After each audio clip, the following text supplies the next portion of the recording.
Hey everyone, I just wanted to show you my automatic raise and lower system for the Cub Cadet 42-inch snowblower.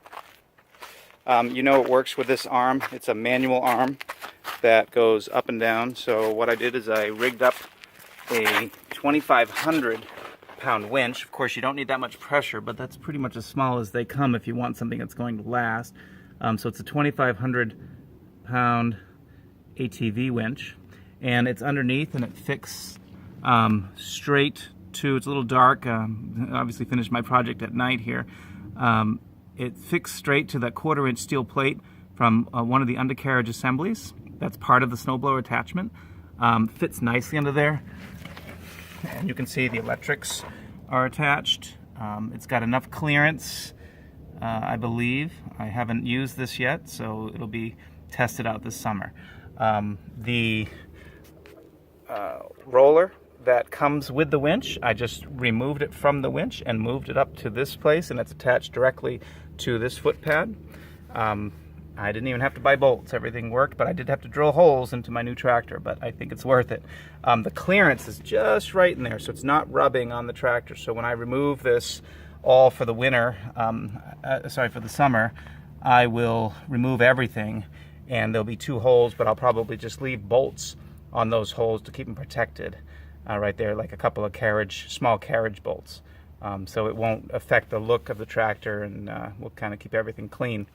You can see the cable comes up here, and then I just attach the cable with a U-bolt system here.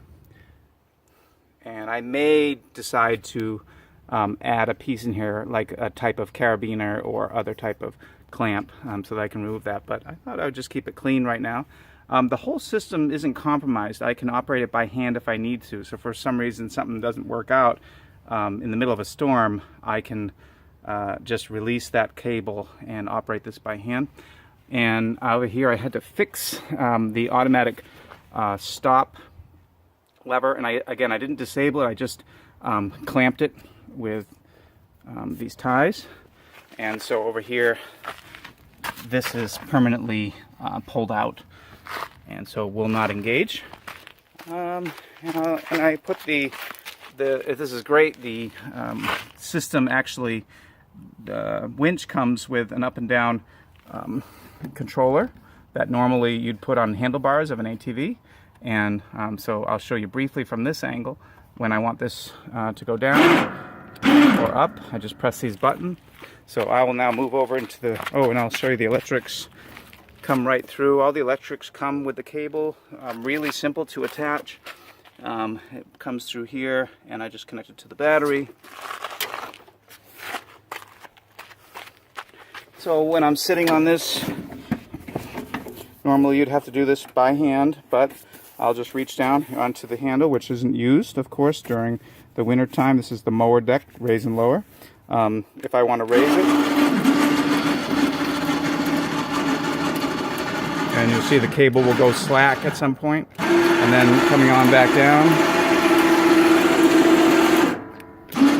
back up. Now, it's a little slow, only about 10 feet per second.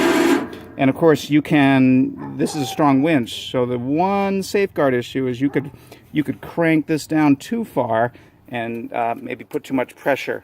So you have to know to only lower it to about there, and you kind of get used to that sighting. I might put some kind of little measure moment on here that, and remember, I'll have a snow cab, and so this will all be happening outside of the snow cab. The snow cab will come down right here, and I'll be able to raise this up and down as I need to, operating this with my right hand fixed on the switch while I'm driving with my left. So I don't plan on raising and lowering it fully. I just have to raise it and lower it, a few inches to try to just clear the ground. So right when that goes slack, I know that, you can see here it's a little bit slack. I get used to that height location and know that my snowblower is connected, and then as I'm backing up, I can pull it up an inch or two, and then just go right back down, back and forth. right back down, and I can hold it at any fixed height. I can stop here, 3 inches high off the ground, 4 inches high off the ground, 5 inches high off the ground, 6 inches high off the ground. So I think it's going to work great.